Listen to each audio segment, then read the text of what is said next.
कहानी की शुरुआत होती है एक घने जंगल को दिखाते हुए। एक आदमी पागलों की तरह भाग रहा था, इस उम्मीद में कि शायद उसे इस जंगल से भाग निकलने का कोई रास्ता मिल जाए। लेकिन ये जंगल इतना घना था कि यहाँ से बाहर जाने का कोई रास्ता नहीं नजर आ रहा था। यह आदमी सूरज को देखते हुए आगे बढ़ता है, लेकिन अब सूरज भी धीरे धीरे ढल रहा था। मगर इस आदमी ने भागना नहीं छोड़ा। भागते भागते एक पॉइंट आया जहाँ एक बोर्ड पर लिखा हुआ था पॉइंट ऑफ नो रिटर्न, यानी वहाँ से कोई वापस नहीं जा सकता। साथ ही इस बोर्ड पर नंबर 108B लिखा हुआ था। ये देखकर वो और भी ज्यादा परेशान हो जाता है। धीरे धीरे अंधेरा और बढ़ने लगा और पूरे जंगल में एक अजीब सा खौफ फैल गया। तभी अचानक एकदम से सारे परिंदे उड़कर वहाँ से चले जाते हैं। इस आदमी के कई मील के सफर के बाद भी उसे पूरे जंगल में कोई भी एक जंगली जानवर नहीं दिखाई दिया। न जाने ऐसा क्या था जिसे जंगली जानवर भी डर रहे थे। डर के मारे वह आदमी और भी तेजी से भागने लगा, लेकिन कई घंटों का सफर करने के बाद वह आदमी अचानक एक जगह पर आकर रुक गया और उसके चेहरे पर मायूसी छा गई, क्योंकि उसके सामने वही 108 नंबर वाला साइन बोर्ड था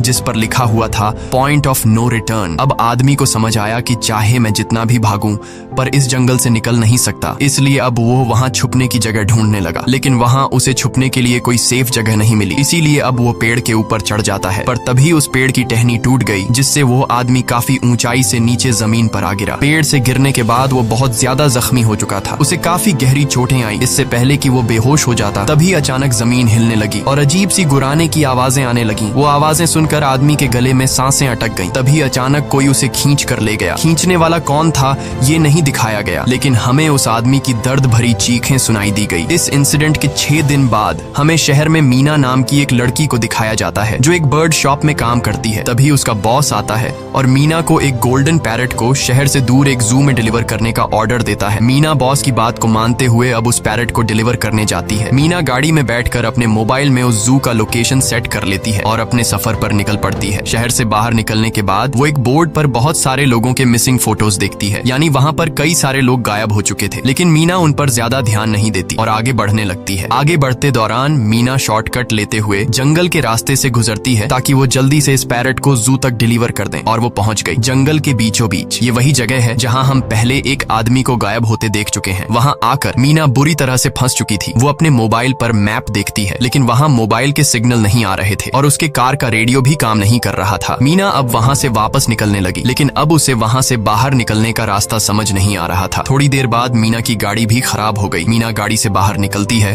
और उसे सामने लगा हुआ वही पॉइंट ऑफ नो रिटर्न वाला बोर्ड दिखाई देता है। मीना को कुछ समझ नहीं आता, इसीलिए वो पैरट के पिंजरे को हाथ में लेकर आसपास मदद ढूंढने आगे चली जाती है, लेकिन वहाँ आसपास किसी भी मदद का नामो निशान तक नहीं था। उसके बाद वो वापस उस जगह पर लौट आती है जहाँ उसने अपनी गाड़ी खड़ी की थी, लेकिन वहाँ से उसकी गाड़ी गायब हो चुकी थी। ये देखकर वो बहुत ज्यादा परेशान हुई। उसे लगा कि शायद वो उस जगह पर नहीं आई है जहाँ उसकी गाड़ी खड़ी थी, बल्कि ये किसी दूसरी जगह पर आ गई है और उसकी गाड़ी कहीं दूसरी जगह में खड़ी है, क्योंकि इस जंगल का हर एक पॉइंट एक ही जैसा दिखाई दे रहा था। अब अंधेरा भी गहरा होता जा रहा था। एकदम से पहले की तरह ही सभी परिंदे इन पेड़ों से उड़ जाते हैं। मीना को अब डर लगने लगा था, क्योंकि जमीन भी जोर जोर से हिल रही थी। मीना को वहाँ आसपास किसी के होने का एहसास होता है। तभी अचानक मीना को दूर किसी का साया नजर आया। मीना भागते हुए उसके पीछे आई, पर उसे वहाँ कोई भी नहीं मिला। तभी अचानक मीना को एक बूढ़ी औरत भागते हुए दिखाई दी। मीना भी दौड़कर उसका पीछा करने लगी। वो उससे मदद मांग रही थी, लेकिन वो औरत रुकती नहीं, तेजी से भागती रहती है। एक बार फिर मीना इस बूढ़ी औरत का पीछा करती है। अचानक वो बूढ़ी औरत फिर से गायब हो गई। मीना जब उसे ढूंढते हुए और आगे बढ़ी तो उसे दूर जंगल में एक बड़ा सा कमरा दिखाई दिया। वो बूढ़ी औरत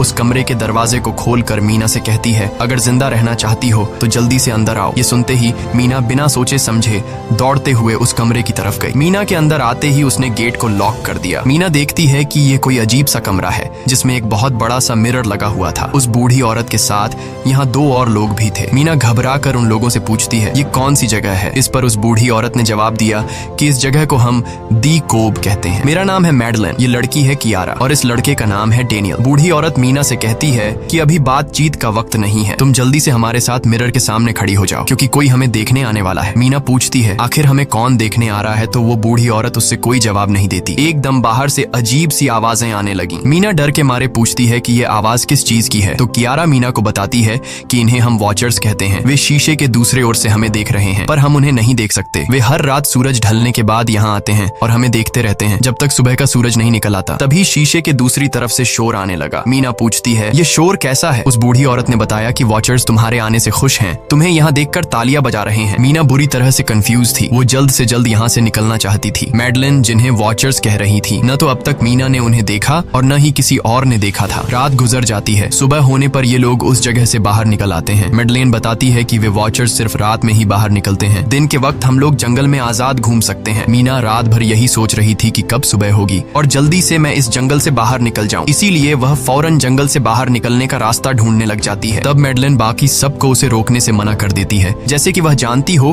कि मीना इस जंगल से बाहर नहीं निकल सकती और वह जरूर वापस आएगी। बस मीना को जाते हुए मैडलिन बताती है कि तुम्हारा यह फैसला अच्छा नहीं है, इस जंगल से बाहर निकलने का कोई रास्ता नहीं है। रात होने से पहले हमें इस घर में वापस आना पड़ता है, अगर तुम लेट हो गई तो तुम अपनी जान से हाथ धो बैठोगी। मीना किसी की बात नहीं सुनती और अपने पैरट को लेते हुए तेजी से आगे बढ़ती है। थोड़ा सा आगे बढ़ने पर उसे वहीं पॉइंट ऑफ नो रिटर्न वाला साइन दिखाई देता है। उसे देखकर वो घबरा तो गई, लेकिन उसने हिम्मत नहीं हारी और सूरज को देखकर सूरज की डायरेक्शन में आगे बढ़ती रही, पर जंगल से निकलने में कामयाब नहीं हो सकी। आगे चलकर रास्ता ही खत्म हो गया। मीना ने देखा कि वो एक पहाड़ के टॉप पर खड़ी है, जहाँ से आगे दूर दूर तक जंगल के सिवा कुछ भी नहीं था, इसीलिए वो मायूस होकर नीचे बैठ जाती है। तभी अचानक उसके कंधे पर किसी ने हाथ रखा, वो डर गई और जब उसने पीछे मुड़कर देखा तो वो बूढ़ी औरत मैडलिन थी। यहाँ मैडलिन उसे हौसला देती है और कहती है कि सिर्फ तुम ही नहीं जिसने यहाँ से निकलने की कोशिश की और हार गई, हम भी तुम्हारी तरह ही हार कर यहाँ रुके हैं, यहाँ से बाहर निकलने का कोई रास्ता नहीं, चलो मैं तुम्हें कुछ दिखाती हूँ। मैडलिन मीना को जंगल की तरफ लेकर जाती है। मैडलिन मीना से कहती है, ये जंगल एक शिकारी है और हम सब उसका शिकार, अगर जिंदा रहना चाहती हो तो हमारे साथ ही रहो। मैडलिन उसे पॉइंट ऑफ नो रिटर्न वाले काफी सारे साइन बोर्ड दिखाती है, जो कि जंगल के चारों तरफ गोल घेरे में लगे थे और उनके बीच में था उनका कमरा। मैडलिन बताती है कि यह हमारे घर से आधे दिन के फासले पर लगे हैं, अगर इसे आगे गई तो वापस लौटना मुश्किल हो जाएगा, इसलिए कभी भी यह तुम्हें नजर आए तो तुम इन्हें इग्नोर मत करना। मीना पूछती है, ये सब किसने बनाया? तो वो जवाब देती है, ये एक प्रोफेसर ने बनाया है, लेकिन अब तक उसे किसी ने देखा नहीं है। अब रात हो जाती है, ये लोग वापस उस घर के अंदर आ जाते हैं। हर रात वॉचर्स उन्हें देखने के लिए आते थे। आज कियारा नामी लड़की उनके सामने डांस करती है और कहती है ये सब उन्हें पसंद है। ऐसा नहीं था कि इन चारों को हर रात वॉचर्स के सामने खड़ा ही रहना पड़ता था, ये लोग जो चाहते वह कर सकते थे, बस ये लोग उनकी तरफ अपनी कमर नहीं कर सकते थे। ऐसा करने पर वो लोग बहुत ज्यादा गुस्सा हो जाते थे। रात में तो उन्हें सिर्फ वॉचर्स का मसला था, लेकिन दिन में भी उन्हें बहुत मुश्किलों का सामना करना पड़ता था। ये लोग जंगल से हर रोज अपना पेट भरने के लिए कुछ न कुछ शिकार करके लाते थे, जिससे उनका गुजारा हो जाता। अगले दिन कियारा और मीना दोनों जंगल में शिकार करने जाती हैं। मीना कियारा से पूछती है कि आखिर ये वॉचर्स चाहते क्या हैं? कियारा बताती है, मुझे भी कुछ खास नहीं पता, लेकिन मैडलाइन कहती है कि ये वॉचर्स हमें देखते हैं, हमें ऑब्जर्व करते हैं, लेकिन अगर हमने वॉचर्स को देखा तो हम पागल हो जाएंगे, क्योंकि वॉचर्स बहुत ही खूंखार दिखते हैं। कियारा अब उसे एक गड्ढा दिखाती है और कहती है, ऐसे बहुत से गड्ढे इस जंगल में मौजूद हैं। दिन के वक्त सारे के सारे वॉचर्स उन गड्ढों में रहते हैं और रात में वो यहाँ से बाहर निकल आते। दिन के वक्त ये लोग इसलिए बाहर नहीं आ सकते क्योंकि सूरज की रोशनी उनकी स्किन जलाती है। कियारा मीना को बताती है कि वो 5 महीने पहले अपने पति के साथ इस जंगल में आई थी और तब से वो दोनों यहाँ फंसे हुए थे, पर आज से 6 दिन पहले मेरा पति जंगल में रास्ता ढूंढने निकला है। मुझे उम्मीद है कि वो जरूर वापस आएगा और हम सबको यहाँ से सेफली ले जाएगा। यहाँ हमें मालूम होता है कि असल में कियारा का हस्बैंड वही आदमी था जिससे हमने मूवी के स्टार्ट में देखा था, जिसे कोई यहाँ से खींच कर ले गया और अब वो मारा जा चुका है। इस तरह से बातें करते हुए ये दोनों कमरे के पास वापस लौट आए। यहाँ मैडलिन ने मीना को 3 रूल समझाती है जिंदा रहने के लिए। सबसे पहला ये कि वो रात के वक्त घर का दरवाजा नहीं खोलेगी, दूसरा रात में वो आईने की तरफ अपनी कमर नहीं करेगी और तीसरा ये कि दिन के वक्त वो उन गड्ढों के पास नहीं जाएगी और जितना हो सके रोशनी में रहेगी। जब तक तुम इन रूल्स को फॉलो करोगी तब तक तुम जिंदा रहोगी। लेकिन मीना को मैडलाइन की बातों पर बिल्कुल भी भरोसा नहीं होता। अब उस रात मीना इन वॉचर्स के बारे में जानना चाहती थी, इसीलिए वो शीशे के साथ कान लगाकर आवाजें सुनने की कोशिश करती है। जब उसे कुछ सुनाई नहीं देता तो मीना को मैडलिन की बताई गई वॉचर्स की बातें फेक लगने लगती हैं, इसलिए वह रूल्स को तोड़ते हुए अपनी कमर को शीशे की तरफ करके सो जाती है और ऐसा करने पर इन वॉचर्स को गुस्सा चढ़ जाता है। वो लोग जोर जोर से उस शीशे को मारने लग जाते हैं। शोर से मैडलाइन भी उठ जाती है और वह जल्दी से मीना को शीशे की तरफ खड़े रहने को कहती है और तब जाकर वो वॉचर्स का गुस्सा शांत होता है। यानी जब इंसान वॉचर्स को अपनी पीठ दिखाते हैं तो वह उसे खुद की इंसल्ट मानने लगते हैं। ये रात भी गुजर जाती है और अगले दिन मीना डेनियल के साथ शिकार पर निकलती है। वो डेनियल से पूछती है, क्या आज तक तुमने किसी वॉचर को देखा है? जिस पर डेनियल ने जवाब दिया कि मैंने भी आज तक वॉचर्स को नहीं देखा और जो भी वॉचर्स को देखता है वो जिंदा नहीं बच पाता। तब मीना डेनियल को समझाती है कि मुझे लगता है कि ये सब मैडलाइन की बनाई हुई कहानियां हैं जिसके अंदर वो हमें फंसा रही है। हमें जरूर उन गड्ढों को जाकर चेक करना चाहिए, शायद हमें यहाँ से बाहर जाने का कोई रास्ता मिल जाए। डेनियल भी यहाँ रहकर बहुत ज्यादा तंग हो चुका था और वो भी किसी तरह से रास्ता ढूंढकर इस जंगल से भाग निकलना चाहता था। इसलिए वो मीना की बात मान लेता है और वो दोनों गड्ढे के पास पहुंच जाते हैं। अब मीना अपने आप को रस्सी से बांधकर इस गड्ढे के अंदर उतरती है। रस्सी का दूसरा सिरा डेनियल ने पकड़ा हुआ था ताकि अगर मीना को कुछ भी हो वो जल्दी से मीना को बाहर की तरफ खींच ले। मीना नीचे गड्ढे में पहुंच जाती है जहां उसे बहुत सारा इंसानों का सामान मिलता है। मीना उस सामान को इकट्ठा कर लेती है। ये सारा सामान उन लोगों का था जो जंगल में वॉचर्स के शिकार हो चुके थे। डेनियल रस्सी के सहारे कैमरा, साइकिल और जरूरत का सारा सामान को बाहर ले आता है। मीना अब नीचे इंतजार करती है कि डेनियल कब रस्सी नीचे फेंकेगा और मैं ऊपर चली जाऊंगी। और इससे पहले कि मीना उस गड्ढे से बाहर निकल पाती, उसे गड्ढे के अंदर किसी के आने की हलचल सुनाई देती है। मीना जल्दी से डेनियल को रस्सी नीचे फेंकने की आवाज देने लगती है, लेकिन तभी मीना को पकड़ने के लिए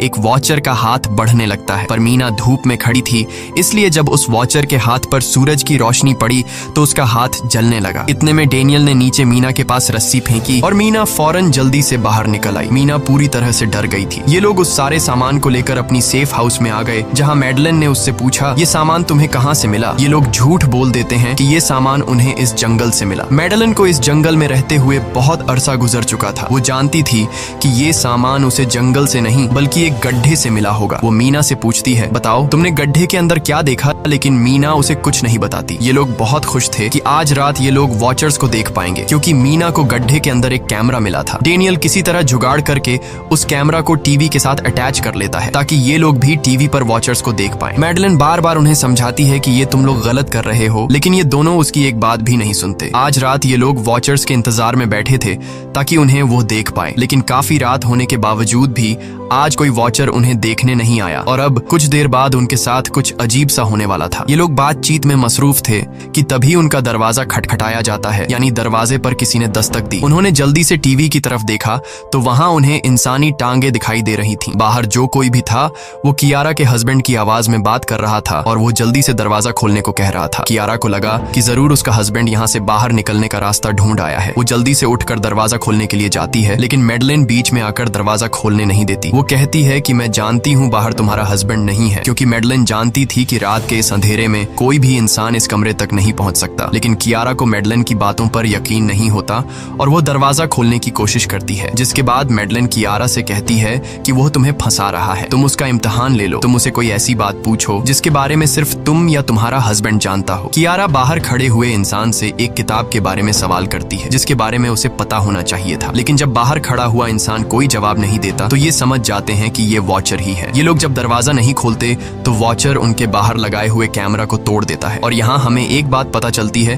कि वॉचर्स इंसान के रूप में भी खुद को बदल सकते हैं। वॉचर्स उनकी इस हरकत पर बहुत ज्यादा गुस्सा हो गए थे। वे बहुत तेजी से शीशे को मारने लगे, जिससे शीशे में एक बड़ा क्रैक भी आ जाता है। लेकिन यहाँ मैडलिन समझदारी दिखाते हुए सबको लाइन से शीशे की तरफ खड़ा कर देती है, जिससे वॉचर्स का गुस्सा थोड़ा बहुत ठंडा हो जाता है और वे वहां से चले जाते हैं। अब यहाँ मीना मैडलिन को बताती है कि हमने गड्ढे में से ये सारा सामान चुराया था। ये सुनकर मैडलिन बहुत ज्यादा गुस्सा हो जाती है कि तुम लोगों ने दूसरा रूल भी तोड़ दिया। अगली सुबह मैडलिन उस गड्ढे से लाया हुआ सारा सामान उठाकर वापस उसी गड्ढे में फेंक देती है, जिससे उन वॉचर्स का गुस्सा थोड़ा शांत हो जाता है। मगर अब इन लोगों को जंगल में बहुत ही ज्यादा अजीब चीजें दिखाई देना चालू हो गई थी और उसका सबसे ज्यादा असर डेनियल पर होता है। डेनियल अचानक बात बात पर बहुत ज्यादा गुस्सा करने लग जाता है। दूसरी तरफ कियारा, जिससे पहले उम्मीद थी कि उसका हस्बैंड जिंदा है और वो यहाँ आकर उसे यहाँ से बचा लेगा, लेकिन अब उसे पता चल चुका था कि उसका हस्बैंड अब वापस नहीं आएगा, जिसकी वजह से वह अंदर ही अंदर पूरी तरह से टूट चुकी थी और वो डिसाइड करती है कि वह वॉचर्स के इन गड्ढों में कूदकर अपनी जान दे देगी, क्योंकि अब उसके पास जीने की कोई वजह नहीं रही। वह ऐसा करने ही वाली होती है कि मीना आकर उसे बचा लेती है। इसी बीच हम देखते हैं कि डेनियल मैडलिन की तरफ अजीब तरह से देख रहा होता है और वह गुस्से में आकर मैडलिन को पेड़ के साथ बांध लेता है। डेनियल ने कहा कि अब मैं इस बुढ़िया के कोई रूल्स नहीं मानूंगा, अब यहाँ सिर्फ मेरी बात मानी जाएगी। अब रात होने वाली थी, इसलिए डेनियल कमरे की तरफ भागा और कियारा भी उसके पीछे भागी, लेकिन मीना मैडलिन के पास आई और उसकी रस्सियां खोलने लगी। दूसरी तरफ डेनियल ने कियारा को लेकर कमरे का दरवाजा अंदर से बंद कर दिया और मीना और मैडलिन को बाहर वॉचर्स के लिए छोड़ दिया। मीना और मैडलिन डेनियल से दरवाजा खोलने के लिए गिड़गिड़ाते रहे। डेनियल से रिक्वेस्ट करते हैं कि प्लीज दरवाजा खोल दो, लेकिन डेनियल ने दरवाजा नहीं खोला। अब बाहर चारों तरफ अंधेरा छा गया और वॉचर्स के आने का टाइम हो गया, इसलिए अब मजबूरन उन्हें अपनी जान बचाने के लिए एक घने पेड़ के नीचे रहकर छिपना पड़ा। थोड़ी देर बाद उन्हें वॉचर्स की गुराने की आवाजें आने लगी। इस टाइम मीना और मैडलिन के साथ हमें भी उन वॉचर्स की एक झलक दिखाई जाती है। ये लोग लंबे, पतले और खतरनाक थे। सब अपने अपने गड्ढों से निकलकर इंसानों को देखने के लिए उस सेफ रूम तक पहुंचते हैं। और जब ये लोग देखते हैं कि मीना और मैडलिन वहां नहीं हैं, तो वो उनको खाने के लिए जंगल में ढूंढने लग जाते हैं। और जब ये वॉचर्स दूर जाते हैं तो मौके का फायदा उठाते हुए ये दोनों फिर से सेफ रूम तक आ जाते हैं और डैनियल से रो रो कर दरवाजा खोलने को कहते हैं। इस बार डैनियल के दिल में रहम जाग जाता है और वो उनके लिए दरवाजा खोल लेता है। अब अंदर जाने के बाद पहले तो मैडलिन डैनियल पर गुस्सा करती है और फिर इन सबको शीशे के सामने खड़ा करके वॉचर्स के बारे में कुछ बातें बताती है। मैडलिन ने कहा कि अब तक हम बहुत से रूल्स तोड़ चुके हैं, इसलिए मुझे नहीं लगता कि इस बार वॉचर्स हमें माफ करेंगे। मैं तुम लोगों को वॉचर्स के बारे में कुछ सच्चाई बताना चाहती हूँ। दरअसल मैं जब यहाँ पहली बार आई थी तो मैंने कुछ ऐसा देखा जिससे मेरे होश उड़ गए। मैंने अपना ही एक डुप्लीकेट देखा। असल में वो एक वॉचर था जो मेरा रूप लेने की कोशिश कर रहा था। हालांकि उसकी आंखें और बाल बिल्कुल परफेक्ट नहीं थे। मीना ने पूछा कि आखिर ये वॉचर्स हैं क्या चीज, जिस पर मैडलिन ने जवाब दिया कि ये सारे क्रीचर्स फेरीज हैं जो किसी जमाने में इंसानों के साथ मिलकर रहते थे। फेरीज पंखों वाले एक जादुई जीव थे, लेकिन वक्त गुजरने के साथ इंसानों को फेरीज की शक्तियों से डर लगने लगा। इसीलिए इंसानों ने फेरीज को खत्म करने का सोचा। इंसानों की तादाद ज्यादा थी, इसलिए फेरीज इंसानों का मुकाबला नहीं कर पाए। इंसानों ने इन फेरीज को जंगल में एक बहुत बड़े गड्ढे के अंदर कैद कर लिया और उन्हें श्राप से हमेशा हमेशा के लिए इस गड्ढे में बंद कर दिया। उसके बाद फेरीज कई 100 सालों तक उस गड्ढे में कैद रहे, लेकिन फिर वक्त के साथ उन्होंने जमीन के अंदर खुदाई करके निकलने के रास्ते बना लिए। आज वही फेरीज वॉचर्स के रूप में गड्ढों से निकलकर हमारे सामने आते हैं। हालांकि कई 100 सालों तक जमीन के अंदर रहने की वजह से उन्होंने अपने पंख और जादुई शक्तियां खो दी और साथ ही उन्हें सूरज की रोशनी से तकलीफ होने लगी, लेकिन अब भी उनमें रूप बदलने की शक्ति है। इस पर डैनियल ने मैडलिन से पूछा कि ये वॉचर्स हमसे क्या चाहते हैं और ये हर रात हमें देखते क्यों हैं, जिस पर मैडलिन ने बताया कि ये वॉचर्स एक बार फिर से जंगल से निकलकर इंसानों के बीच रहना चाहते हैं, लेकिन अपने असली रूप में ये इंसानों के बीच नहीं रह सकते। इसीलिए उन्होंने हमें यहाँ रखा हुआ है ताकि हमें देखकर हमारा रूप ले सकें और हमसे आज के दौर के तौर तरीके सीखकर इंसानों के बीच रह सकें। मैडलिन ये सब बातें बता ही रही थी कि अचानक सभी वॉचर्स वापस लौट आए और जब वॉचर्स को पता चलता है कि मैडलिन और मीना वापस अपने कमरे में आ गए हैं तो वो सब गुस्से से भड़क उठे और दरवाजा तोड़ने की कोशिश करने लगे। इन चारों ने टेबल को खींचकर दरवाजे के सामने रख दिया ताकि दरवाजा वॉचर्स तोड़ न सके, लेकिन वॉचर्स की ताकत काफी ज्यादा थी और इन चारों को पता चल चुका था कि जल्द ही वॉचर्स अंदर आ जाएंगे और उन्हें मौत अपनी आंखों के सामने दिखाई दे रही थी। तभी उन्होंने देखा कि टेबल को घसीटकर दरवाजे तक ले जाने की वजह से कारपेट पलट गई है। जब उन्होंने कारपेट हटाया तो उन्हें नीचे एक बड़ा लोहे का गेट नजर आया। उन्होंने जल्दी से गेट खोला तो उन्हें पता लगा कि नीचे एक बहुत बड़ा बंकर है। ये लोग जल्दी से उस बंकर के अंदर घुस गए और ऊपर से लोहे का गेट बंद कर दिया। ये लोग इस बात को लेकर परेशान थे कि ये बंकर यहाँ पर मौजूद था और इन लोगों को पता भी नहीं चला। इस बंकर के नीचे बहुत फैसिलिटीज थी, हजारों दिन का खाना, एक कंप्यूटर और भी बहुत सारा जरूरत का सामान रखा था। मीना जानना चाहती थी कि आखिर ये जगह किसने बनाई, इसीलिए वो उस कंप्यूटर को ऑन कर लेती है। उस कंप्यूटर में बहुत सारा डेटा सेफ था, जिसे खोलने पर उन्हें पता चलता है कि ये सारी जगह प्रोफेसर मार्टिन ने बनाई थी। असल में प्रोफेसर को इन क्रीचर्स के बारे में पता था। वो इन वॉचर्स पर रिसर्च करना चाहता था, इसीलिए उसने ये बंकर बनाया था। पैसों का लालच देकर वो दूसरे इंसानों को काम के लिए यहाँ लेकर आता था और रात के वक्त मजदूरों को ऊपर कमरे में छोड़कर खुद यहाँ आकर छुप जाता था और वो वॉचर्स फिर उन इंसानों को खा जाया करते थे। अगली वीडियो में डॉक्टर मार्टिन बताते हैं कि उनकी रिसर्च के दौरान उन्हें एक सबसे अलग फेरी मिली जो रोशनी में भी उन गड्ढों से बाहर आ सकती थी। डॉक्टर बताता है कि उस वॉचर ने एक बच्ची का बिल्कुल परफेक्ट रूप ले लिया था जिसे कोई पहचान नहीं सकता था। वो बहुत अच्छी थी, उसने डॉक्टर मार्टिन को मारा नहीं। डॉक्टर मार्टिन उसे यहाँ ले आया। तभी प्रोफेसर ने कैमरा को दूसरी तरफ मोड़ा। तब उन्होंने देखा कि प्रोफेसर ने उस छोटी सी बच्ची के रूप में आए वो क्रीचर को पिंजरे में कैद कर लिया है। पता नहीं डॉक्टर उसके साथ कौन सा एक्सपेरिमेंट करने वाला था। उस कंप्यूटर में बहुत सी वीडियोस थी और हर वीडियो में कुछ न कुछ बताया हुआ था। मीना बस ये जानना चाहती थी कि आखिर में क्या हुआ, इसीलिए वो सबसे आखिरी वीडियो प्ले करती है जिसमें वह देखती है कि प्रोफेसर खुद को और उस फेरी को मारने वाले हैं। मरने से पहले वह इस जंगल में फंसे हुए लोगों के लिए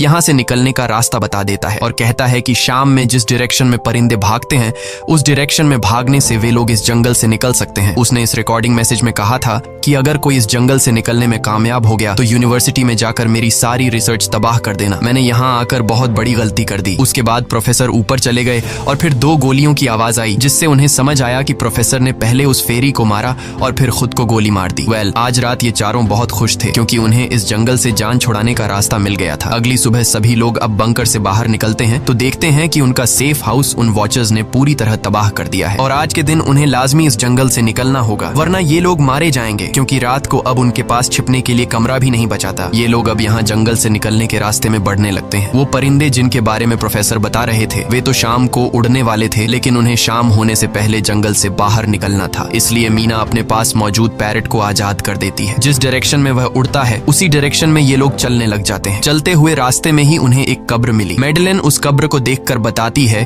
कि एक वक्त था जब ये लोग इंसानों के साथ रहते थे, लेकिन इंसानों ने उनके साथ बहुत बुरा किया, धोखा किया और उन्हें यहाँ जंगलों में फंसाकर खुद चले गए। कई घंटे सफर करने के बाद ये लोग एक नदी के पास पहुंच गए। वहाँ उन्हें प्रोफेसर का एक बोट मिला, जिसको देखकर ये लोग बहुत खुश हुए। लेकिन उनकी खुशी अब कुछ ही देर की मेहमान थी, क्योंकि अब अंधेरा हो चुका था और वॉचर्स के आने का वक्त हो गया था। उससे पहले कि ये लोग डॉक्टर मार्टिन की बोट में बैठकर यहाँ से दूर चले जाते, तभी उन्हें पीछे से किसी की आवाज आई। जब उन्होंने पीछे मुड़कर देखा तो वो कियारा का हस्बैंड था, जो मदद के लिए चिल्ला रहा था। वो बहुत ही जख्मी हालत में था। बाकी सब बोट में बैठ चुके थे, इसलिए डेनियल अकेला उसकी मदद के लिए गया। डेनियल कियारा के हस्बैंड को खींचकर बोट की तरफ लाने लगा, लेकिन तभी ये लोग बोट से देखते हैं कि डेनियल जिसकी मदद करने गया वह कोई इंसान नहीं बल्कि एक वॉचर है, जिसने उनके सामने ही डेनियल का रूप ले लिया। वो लोग कुछ भी नहीं कर पा रहे थे। अब उस वॉचर ने डेनियल को मार दिया। उन्हें इस बात का पता था कि वॉचर्स इस नदी को पार नहीं कर सकते हैं और फाइनली ये लोग खुद इस नदी को पार करके शहर तक पहुंच जाते हैं। और कहानी में असल ट्विस्ट इसके बाद आया। शहर पहुंचने के बाद ये तीनों अलग अलग रास्तों पर चले गए और कुछ दिनों बाद अब मीना जल्दी से डॉक्टर मार्टिन के कहने के मुताबिक उनके यूनिवर्सिटी में उनका सारा डेटा खत्म करने के लिए आई। उससे पहले कि वह उनका रिसर्च डेटा डिलीट कर देती, तभी उससे वहाँ एक टेप रिकॉर्डर मिला और उस टेप रिकॉर्डर से मीना को एक नया राज मालूम हुआ। जब हजारों साल पहले इंसान और फेरीज एक साथ रहते थे तो तब उनकी शादी भी हुआ करती थी। इंसान और फेरी के मिलन से जो बच्चे पैदा होते थे उनमें इंसान और फेरी दोनों के गुण होते थे। उन्हें हाफलिंग्स कहा जाता था। उन हाफलिंग्स में एक खासियत थी कि वे रूप बदलने में इतने माहिर होते थे कि वे किसी मरे हुए इंसान का रूप भी बदल सकते थे। प्रोफेसर का मानना था कि जब इंसानों ने फेरीज को जंगल के अंदर गढ़ों में कैद कर लिया था, तब हाफलिंग इंसानों के बीच अपना रूप बदलकर चुपके से रहने लगे और वो आज भी किसी न किसी रूप में इंसानों के बीच मौजूद है। मीना जब प्रोफेसर के ऑफिस में आई और वहाँ पर जांचबीन करने लगी तो वहाँ उसके हाथ कुछ ऐसी तस्वीरें लगी जिसने उसके होश उड़ा दिए। उसने देखा कि तस्वीर में जो प्रोफेसर के साथ लेडी खड़ी है वो कोई और नहीं बल्कि मैडेलिन है और असल में मैडेलिन प्रोफेसर की वाइफ है। वो कंफ्यूज हो जाती है कि मैडेलिन ने उसे यह बातें क्यों नहीं बताई। इस भारी कंफ्यूजन को शेयर करने के लिए वो कियारा के पास आती है और उसे बताती है कि जिस मैडेलिन से हम जंगल में मिले थे वो असल में प्रोफेसर मार्टिन की वाइफ है, लेकिन उसने हमें यह सच्चाई इसलिए नहीं बताई क्योंकि वो खुद एक इंसान नहीं बल्कि एक रूप बदलने वाली फेरी थी। मैंने जब रिसर्च किया तो मुझे पता चला कि काफी साल पहले प्रोफेसर की वाइफ